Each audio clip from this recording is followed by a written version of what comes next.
Carl and Damon here from Brrraains A Head-Banging Life, gbhblofficial for short. They made what? Into a TV series, episode 4 of season 2, Pac-Man and the Ghostly Adventures. It's Cosmic Contest, written by Ken Pontac. Okay, we're getting the thing that I've been complaining about them not giving us, which is bringing back characters and continuing to tell the overarching story. We get that here to some degree. To some degree, it's only lightly touched upon with returning characters. But I'm going to say this entertained me. This is an entertaining episode. Yeah, I'll agree with it. I grew up on a diet of certain cartoons, and one of them was Wacky Races. This has vibes of that. It's a full-on invasion of Pac-World by the Pointy Head, led by Apex. Remember Apex, people, from season 1? He's back with his army of pointy heads. And struggling, Pac goes to Cersei, who is finishing up modifications to the lemon rocket that will help them deal with aliens.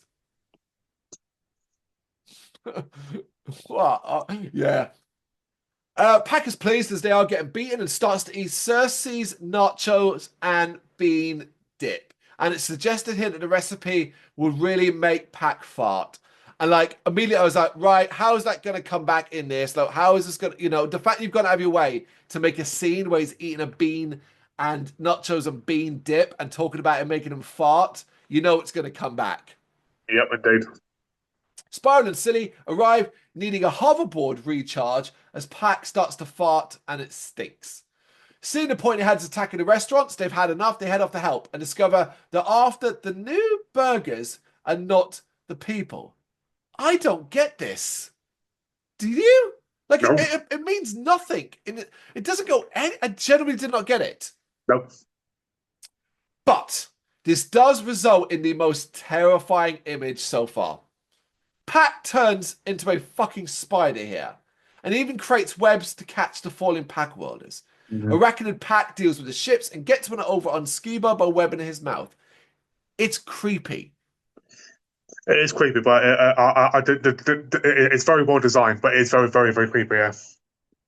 I was glad to see it. I was like, oh my God, are we actually going to extend ourselves beyond what we've seen? Really is like 3 or 4 Power Berry results. We've seen the fire one, we've seen the ice one, we've seen the lizard one, Yeah. we've seen a metal one as well. Like, but they're just packed with like suits on. Yeah. I want to see transformations. That's going to be fun. Yeah, definitely, yeah.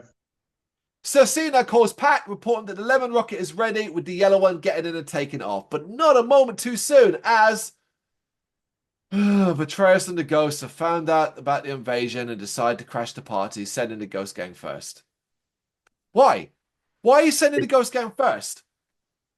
Again, he's not needed in his episode. And it doesn't fire an invention that blasts ghosts directly into Pac-World. I am well confused now, I realise, about how they get to Pac-World. Because it seems like they can just go to Pac-World when they want. Sometimes they have to use the maze portal. But other times, like the previous episode, they're in a volcano underground and they're blasted out, which suggests it's not another dimension. It's just underground. Like, that's not another dimension. That's just underground. I don't get it either. So I just presume that there's a front door. They open the door and there's Pac-World. That's what it feels like. It feels like if there's a hole, they could go through that hole. What the freaking ghosts? Can't they just... That is the one area they cannot fucking explain or get right at all. And now here it's like, oh, we can blast you directly into Pac-World. What, you already doing that? It's chaos, and so much chaos that they're elite. And actually, I just feel this is done quite well animation-wise. It feels chaotic, so much so that we actually get Pac accidentally eating Inky. So I did appreciate that. Yeah. Then, boom! Suddenly, everyone gets frozen in individual force fields. So this is different. And we hear a disembodied voice state that the noise has woken a powerful alien race called the Overlords of the Outer Reaches. They've been on a centuries-long nap, and now they're not happy. Have you seen Rick and Morty? I haven't, no. Damn it. Well, for folks who've seen Rick and Morty, my first thought was, show me what you got. That's that episode. If you know the episode, you won't, obviously, but if you know the episode, that's immediately what I thought of. Mm. But I was intrigued by this. I thought, okay, this is big. Remember what we want? Bigger picture stuff. Yeah. But I'm going to say it now. The voice of this, we never see this thing. It's only its voice. Is very funny. The voice actor is very good at their job here. I think there's some stuff in the end that really is so silly it's funny. Yeah. Anyway, Evan starts arguing about who is to blame, but the voice has had enough and blames them all as they won't cooperate. It's time to settle the dispute once for all. There'll be 3 teams: Pac and Spiral, Dr. Buttocks and Betrayus, and Apex. And I had to find this out online because this guy becomes a character. Tip. His name is Tip. This fellow pointy head. Tip. Yep. They will complete in a race through time and space, and the winners will be allowed to remain on Pac-World, and the losers will be sent into a dimension of nothingness. The teams are transported and given ships, with Pac being quite confident. It seems like a straightforward race, but they quickly find out that it's not. So basically, to sum it up, they're aiming for a goal, and it's literally a goal, like a Mario Kart style posts and everything. But they keep getting teleported to different areas around like different dimensions and different like environments and stuff like that. I do wish it was a little more imaginative. It does feel like it doesn't really do a lot of crazy stuff here. It feels like they could have gone crazy, but it's quite energetic. Of course, Betrayus and Dr. Buttocks can't get along, and Pac and Spiral are transported to the bottom of the sea where Shark chases them. They manage to evade it and some ghost jellyfishes, but the other races arrive as the goal is in sight. Dr. B now figures what I'll do is I'll possess one and sets out to fry Pac's ship, but Tip, who Pac had earlier helped, sees this and saves them, which then just annoys Apex. Yeah, I don't get Tip at all. I don't get why he decides he's going to be Pac's mate. Yep. Don't get it either. It looks like Pac and Spiral are about to win, but the goal disappears and everyone is sent into the netherworld with the pointy heads in the lead. Then they're back at the temple they wrecked in season 1. However, they've gone back in time, having to go inside as the traps activate, which is a fun idea of the time travel side of things. Betrayus now possesses Tip, and he and Apex agree to work together, aiming to share their prize. But classic, the moment they say it's like, yeah, well, great, it cuts to them doing fingers behind their back. Of course. Betrayus now possesses Spiral, ejecting Pac as Apex ejects Tip.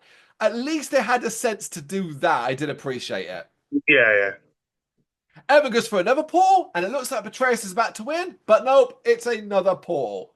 And this time they're going through portal after portal after portal while Pac and Tip walk through the netherworld trying to find a way out. Of course, they're in the netherworld, so they're in trouble because let's not forget that random rule about noxious gases is still a thing.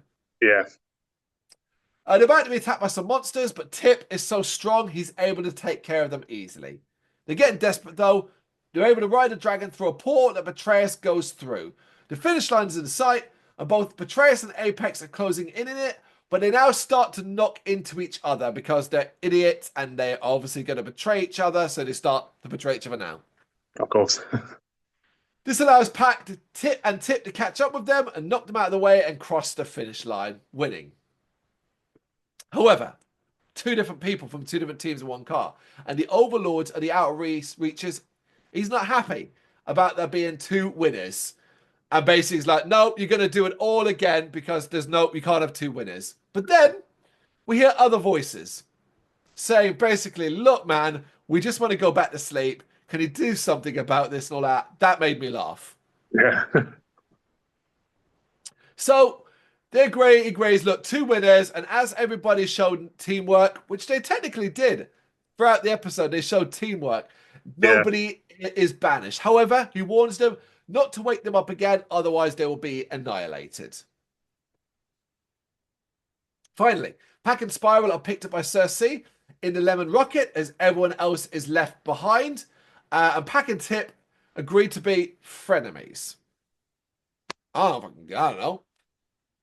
I don't know why he decided, because presumably he was part of the invasion force beforehand. Yeah. You're not going to invade now?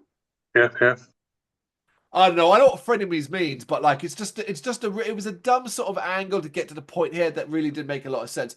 But I'll forgive it mostly because this is a fast-moving, energetic, entertaining episode that brings back the pointy heads and sort of says, well, they will continue to be part of this, which is good because I can't really do a whole other season of Betrayus. I really don't think I can.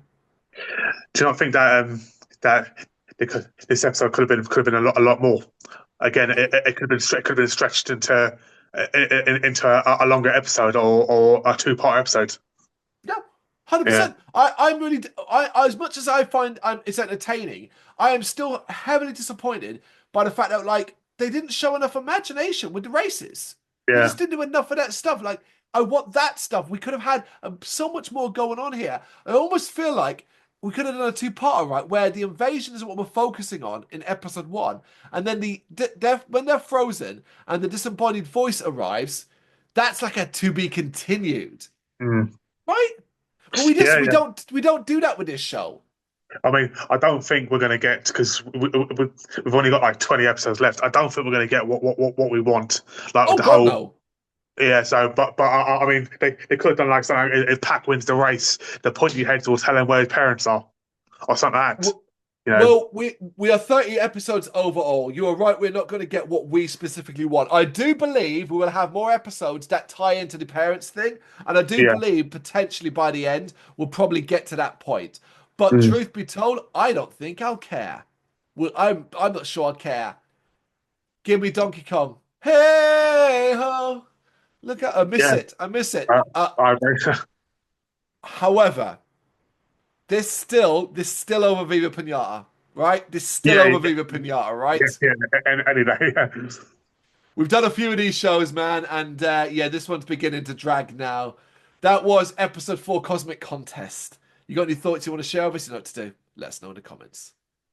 Thank you very much for watching. If you've enjoyed what you've seen, please consider hitting that like and subscribe button. It does help us out. You can find us at gbhbl.com and across all social media platforms. And if you really want to give us a bit of extra support, please consider buying us a cup of coffee over on our coffee page. Thank you.